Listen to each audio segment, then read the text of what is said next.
All right, hello, and thank you for viewing this video. As part of some of the changes at Schizophrenia Bulletin, we would like to engage our readers and subscribers more, and a great start to that is hearing from our outgoing and incoming editor-in-chief. So I'll jump right into it and get started. We have with us here Dr. William Carpenter, who is the outgoing editor-in-chief, and Dr. Jim Gold, the incoming editor-in-chief. I'll start with Dr. Carpenter, who's been a professor of psychiatry at the University of Maryland School of Medicine. He's been a former director of the MPRC, the Maryland Psychiatric Research Center, and he has also been a former president of the ACNP, among other various leadership roles he has held. He has also been the recipient of a number of international and national awards, but that would take another full interview to cover, so we'll get straight into the questions. We also have with us Dr. Jim Gold, who's been a professor of psychiatry. He received his PhD from Adelphi University in New York, PhD in clinical psychology. He's been a highly cited researcher, and he's been a former president of the Society for Research in Psychopathology, again, among various leadership roles and awards that he has received. But for the purposes of this video, we'll be talking to them more about Schizophrenia Bulletin and some of the upcoming changes, and just hearing from them about where the field is at, where it's heading. So we'll get right into it, and I'll start with Dr. Will Carpenter. Firstly, for anyone new to the journal, could you briefly explain its history, its mission, and the scope? Okay, so it started in NIMH.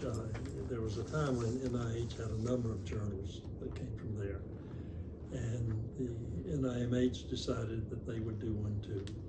And they started that. The first issue came out in, I think, 1969, maybe. And they, at that point, were not really organized fully as a journal. And I think they did 11 issues, but the issues were just 1, 2, 3, 4, 5, up to 11. They weren't 11 years in that. And then they decided that they would stop it and made it available for someone else to take over. So there were a lot of someone else's in that. I think there were 10 formal efforts to get it. And we had a few of us were having dinner together, and Paul Shepard was one of them, Gunny Thacker was one. The two of them thought for sure we should do this. I didn't know for sure about whether we should do this or not, but they thought we should go in and see if we could get it. And of course, we're talking about going up against the major people in the programs and about these things. So we talked it out at dinner and decided we'd do it. And then I was told I had to be the editor. I thought Gunny Thacker should be, but they said I had to do it. So Paul really led us in getting together with Oxford University Press, working out an arrangement with a person there, and they would actually own half of it. We would own half.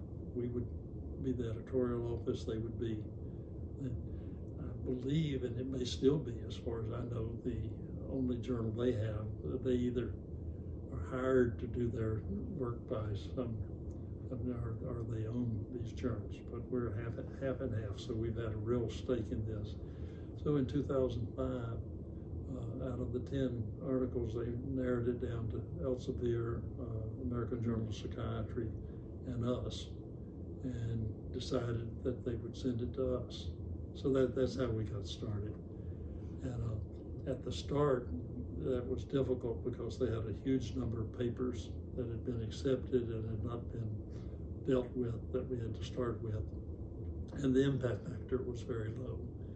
So part of what was nice about the early days is that we were able to get that behind us and started getting a lot of attention, and the impact factors went up very, very nicely, so that we were up in the nice categories before long, and we've had a long, nice run with it. Great. All right. And in terms of your tenure as an editor, what have been some of the highlights, both in terms of evolution of content or some moments as an editor that have made a lasting impact? So this might be a little bit more difficult to say. There of course the nice moments with every issue, because you have articles that you're carrying that you can be proud of, and Sure. hope that people are reading. Wish they were reading it through the journal pages per se, but of course there are quicker and easier ways to access everything. Mm-hmm. But I think that the things that were really nice for me is, one, that we were being successful. Two, that a lot of people were engaged with us for helping. So we had people who were willing to be review editors, a lot of people doing work that helped the bulletin. And for me, it also made a lot of contacts with people, so that a different group of friends and good friends were coming from all that. So that experience was nice. Janet Smith, who is the managing editor and is in the office right next door, she's been fantastic in terms of understanding how these things work. So that didn't depend much on me, but she could make sure that we were doing things in the right way and take care of issues. So it became a very nice part of my job. And when I stopped being director at the Research Center, it could fill up an awful lot of time in a very good way. Great. And then switching over to Dr. Jim Gold, how do you feel about stepping into Dr. Carpenter's shoes, and what are some of the things you're looking forward to? Will is a tough act to follow. I mean, he's had an enormous presence in the field for many years, and I think has had a kind of singular voice, and kind of a unique voice in both appreciating the clinical complexities of schizophrenia as well as the biological complexities of schizophrenia. I don't think there are many people like that in the field, and I think he's brought that to the journal as well. I don't really, I don't expect to improve on anything that Will did. I would like to maintain the standards of excellence that he's established, and I think one advantage I have as a somewhat younger person is that there's a lot changing in the field. There are new voices in the field. There's new presence of people around the world in the field. And if there's one change I'd like to sort of push at the journal, it would be to try and find a way for sort of younger and more diverse people to have a voice at the journal. I think, I see Schizophrenia Bulletin kind of like the New York Times of schizophrenia research, that is kind of the newspaper record. And if that's a legacy that I would be delighted to be able to uphold and continue. I'd like to add one comment to that, because Jim's eager to carry us further in terms of how minority groups, younger groups of these issues. We did face the time a few years ago when I just took a look at our editorial board, which was large and mostly older men, and the only way we thought we could solve that is just to discontinue the whole thing and to start all over again. And we started all over again with kind of equal parts of male and females, more challenging how to get to all the disadvantaged people, but we made some progress in that. And this is something that Jim is very interested in carrying forward to get us in even better shape on that. But that was kind of a fun enterprise at the time to drop a large group of Your friends. just drop them all and go to something entirely different. And that's kind of a good segue into my next question for you, Dr. Carpenter. What are some of the things about the journal that you'd like to see remain the same? And what are some of the things you'd like to see Jim implementing? Some changes? So I think our basic function, they can always be modified, but they're kind of essential. The way that we can look at things that are sent in to us for consideration, some capabilities of making quick decisions that get back to people if it's clear that we're not going to follow up with it, so it doesn't waste their time. We did work to have Schizophrenia Bulletin open. It's a separate journal from us now, although we own part of it. We don't have any role in the editorial office, but that may be working for some people in terms of where they have good things that are just not going to make it with us. But the other issues, the review editors, which have been very important. Jim will get into some ways to conceptualize these differently, but I don't have much to add to it, because I think we got some things accomplished.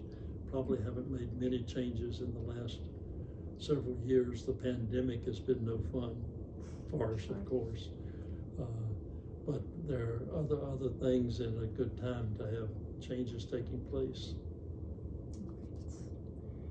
And moving back to you, Dr. Gould, what are some of the things we can look forward to from the upcoming issues this year and into next year? I mean, one thing we're going to try to do is to do more theme issues as a way of trying to not steer the field, but try to bring issues that are sort of developing into, that are sort of areas where the field is not yet settled on methods and best practices. Try to use the journal as a place where some of those things can get debated and sort of put out in front of the readership of the journal.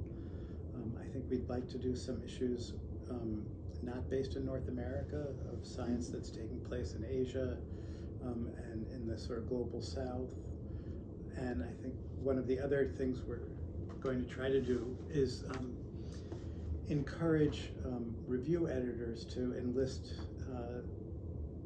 some junior colleagues in writing commentaries on pieces that appear in the journal, and try to have the journal be more a space for debate and discussion of articles.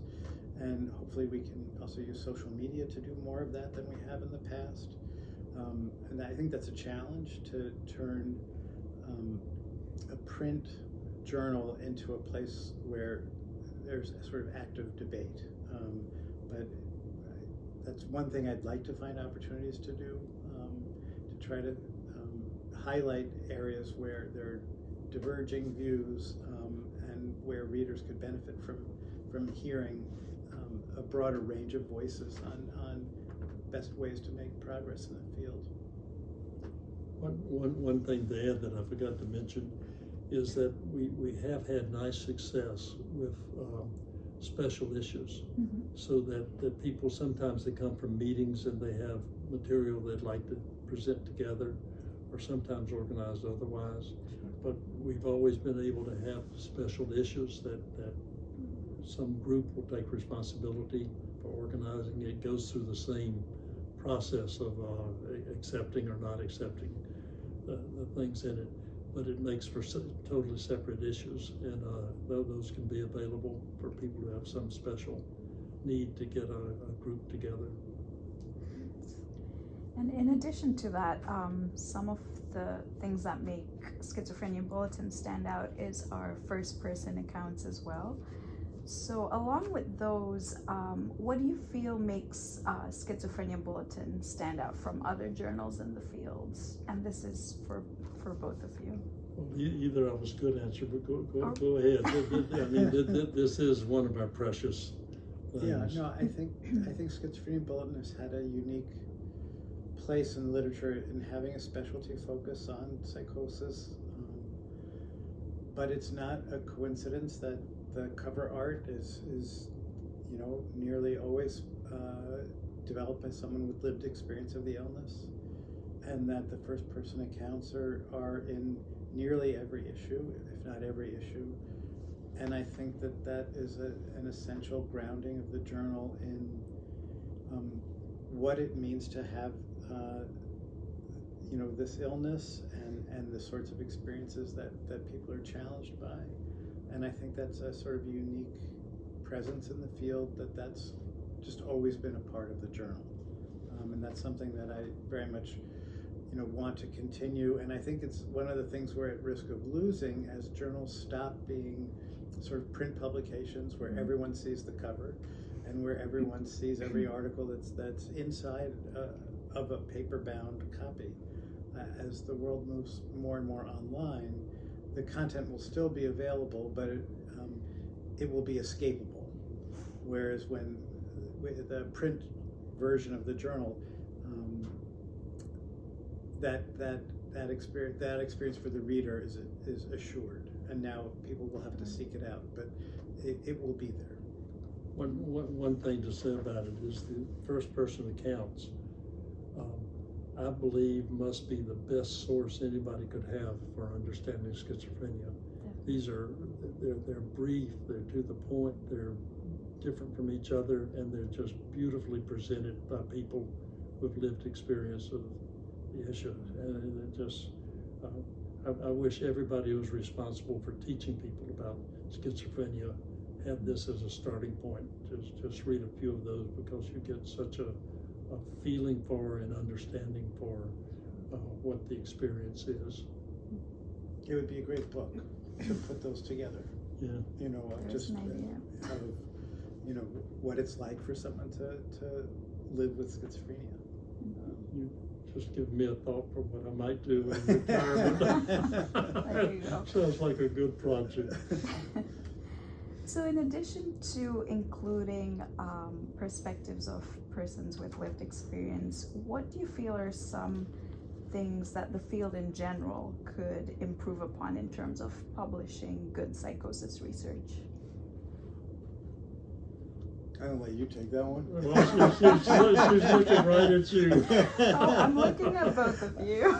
No, I think our field is challenged where there's a challenge in a lot of social science research about the reproducibility of results, and some of the things that one can do to try to enhance the reproducibility of results also diminish the innovation that's possible in the field. So as sample sizes get larger, as it requires consortia to put together such sample sizes, you run the risk of doing lowest common denominator, lowest risk science, and simply embracing technology and data analysis as a way to make progress. And I think the field needs innovative ideas and fresh perspectives on science, and so there's a need to balance the sorts of large-scale efforts that are likely to yield reliable results versus the sorts of efforts that will yield sort of new results that'll push the field forward. And I think Schizophrenia Bulletin needs to be open to be a home for both. I think one can do high-quality, innovative science, knowing that there's a risk of smaller sample research, but I think that's what peer review and editing is for, is knowing or making a judgment about which risks are worth taking and which risks do you want to promote and publish, as well as providing a home for studies that will be solid, but where you run the risk of confirming yesterday's news and not generating sort of tomorrow's news. So I'll add something to that. And if you looked at the bulletin, we added a few years ago the Journal of Psychosis and Related Disorders. So one thing that I hope Schizophrenia Bulletin can stay in the lead for is that there needs to be a clear understanding that schizophrenia is not a specific disease. It's a syndrome with many different components, all of which, or at least most of which, also occur in other disorders as we presently name them. And this should lead to a substantial change in our field about how you organize research, so that the target is not overall schizophrenia, but you have a number of different targets. These targets are very likely to occur in other disorders as well. It'd be interesting to see where the exceptions are to that. But I think that it will in some ways broaden what schizophrenia people using Schizophrenia Bulletin are paying attention to, and the relevance of things, because this will begin to include specific subcomponents that are very important in schizophrenia, not unique to it, and may be investigated across multiple disorders simultaneously, rather than restricted to people with the diagnosis of schizophrenia. So as such, do you feel Schizophrenia Bulletin kind of favors the RDoC model of looking at symptoms and psychosis in general, or in terms of content that we publish, would you encourage those perspectives? And this is a question for any of you. Well, I'll say, first of all, we very much encourage the study of specific attributes that the people have. And what the RDoC and RDoC-like research is doing is to identify different components and then just study one, not to group them together, and then you have all the confusion because it's only relevant for some. So I think Schizophrenia Bulletin will have leadership in that and a strong interest. And this is where you can identify like some aspects of negative symptoms, and those may occur in multiple disorders, and they may be informative, and Schizophrenia Bulletin can be very interested in that. It relates to how we view schizophrenia, but it'll relate more directly to how we're conceptualizing things about negative symptoms that are important in schizophrenia. So there'd be a number of these. There are about 6 that are identified in the RDoC program, but there'll be other areas too where you pick out these specific attributes. Great. And somewhat relatedly, what do you feel are some trends in publishing lately that would impact Schizophrenia Bulletin and the kind of content it solicits? You're going to have to live with this. No, I mean, one of the major challenges to the entire field, and not just in psychiatry, is the increasing demand from funders that research be made publicly available, generally speaking, quite quickly. And so the traditional model of journals selling subscriptions to paper copies that are purchased by libraries and by individuals, and that being the financial model has been in the field for dozens of years. I mean, that model is changing. And with the requirement for open access, the question of how to finance journals is changing. And so rather than the library pay model, where the field seems to be moving towards an author pay model, and there are many challenges associated with that. In short, not everyone has the money to pay. And so there's a real risk in this enterprise that rather than democratizing science, there's a risk that nearly the opposite could happen unless those issues are managed very carefully. And as a field, we haven't gotten there yet. So this is a transition period. I think Schizophrenia Bulletin is well positioned in that we already have an online, fully open access journal, the Schizophrenia Bulletin Open, and how we will balance the the model for Schizophrenia Bulletin and Schizophrenia Bulletin openness is something that we'll, have to think carefully about over the next 5 years or so as the field moves more fully to the open access model. But there's no question that the journal Schizophrenia Bulletin will be challenged by this, but the entire field of sort of academic medical publishing is going to be challenged by how to resolve the issue of how to make content available quickly and openly for free, and yet how to pay for what it costs to produce a journal that does those things. So that's a challenge that Will is getting out of Dodge right in time to not have to face all these decisions that are looming, but they're coming. So just one note on an aspect of this that may turn out to be just awful is that there'll probably be solutions that work in Europe and in the United States. There are going to be a lot of countries that do not have the resources to figure out how to handle the pay, and it's going to be a challenge to have this work throughout the globe when there's going to be such a remarkable difference in the ability to generate other sources of paying for it. And it'll also be a challenge in Europe and in America for junior investigators. When papers cost many thousands of dollars to publish, some labs are obviously going to have to prioritize who gets to publish what, depending on resources. And it's very easy to imagine that it will be a struggle for junior people to make themselves known in print, so to speak, when the costs are as high as they are right now. So there are risks both to the less developed world as well as within the U.S. and Europe for junior investigators. And that's a delicate thing. That is a challenge that, I don't know what those answers are. And the one more thing that's worrisome is there seems to be a movement to individuals being able to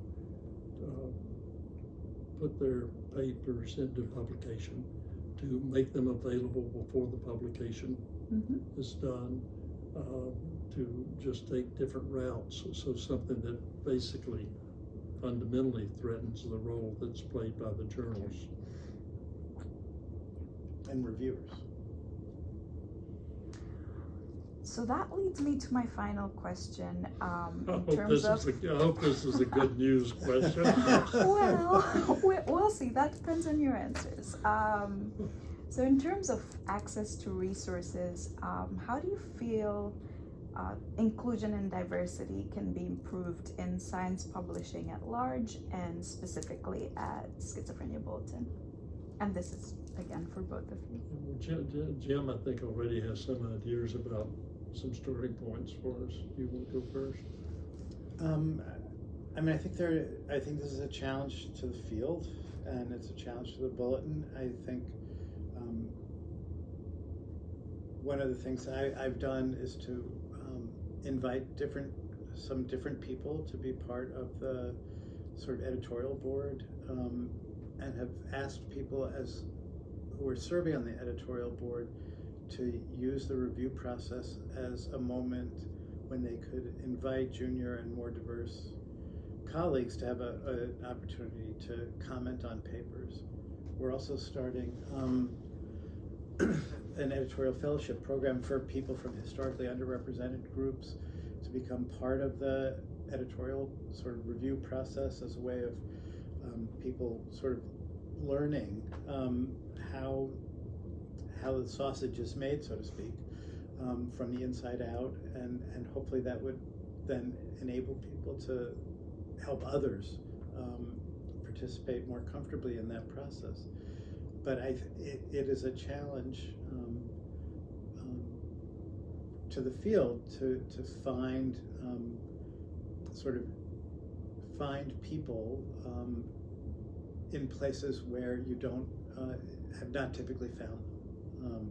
So I think the experience that we've had is that you end up meeting people at meetings, you end up meeting the junior colleagues of people that you know, and there's a risk that that's a circumscribed universe of people, and the people who can't afford to go to those meetings and so on just don't get to participate. And I'm open to other people's ideas about how best to do this. I don't think any of us knows how to do this well. So we're going to try some things. We'll see how successful they are, and if they're not, we will try some other things. This is a long-term challenge to the field that I'd like the bulletin to play a role in trying to sort of improve access for people who have been excluded. So somewhat relatedly, for some viewers who may be watching this video from other parts of the world or from underrepresented backgrounds, what are some tips you would give to them in terms of either submitting to Schizophrenia Bulletin or being part of the editorial process, especially for early career researchers? And again, this is for both of you. Well, one thing that I think that Jim has already said to do is, among the review editors, which are already trying to pick a fairly diversified group there, to encourage them to have ways to identify disadvantaged people who have interest and talent to begin to operate in the level of the review process with them. If a number of the review editors undertake that and do select people, it will at least bring a non-trivial number of people who otherwise have trouble getting introduced to the field into that. And I would encourage people, there'll be an announcement on the website, I don't know whether, probably for the September issue, on this editorial fellowship program. Please apply. We're looking for different people to be part of the process, and please write to me. Recently, someone wrote and expressed interest in being on the editorial board who I hadn't known, and they're welcome. And so please reach out, and we'll see. This will be a competitive process for the editorial fellowship program, but we're eager to get that going. All right. Well, that's a wrap. Any final comments? I'm very grateful to have the opportunity to follow Will. I think the journal's had a unique place in the field, and I think you created that. And it's an honor to have the opportunity to try and follow you and sustain that. So thank you. Well, thank you for that comment. The listeners to this can just imagine how happy we are to have Jim stepping in. And I personally will have a lot of interest in following how things go, hopefully for a long time. We'll have to see how long I can make it at that. But it's been a very, very nice thing for me in my career, and has been able to be supportive of my getting out to now almost 87 years in the field. It'll soon be 87 years. And it's been just very, very nice for me to be involved with the Bulletin and to have a chance to see how it continues. Well, I'm sure I speak on behalf of many people. We thank you for, taking the lead on this and taking the Bulletin to where it's come today. And we look forward to Jim taking it even further. So thank you for your time, and we'll wrap it up there. For our viewers, stay tuned for other videos coming soon to cover the other members of the editorial board and other announcements of changes to come. Thank you for your time, and that's a wrap.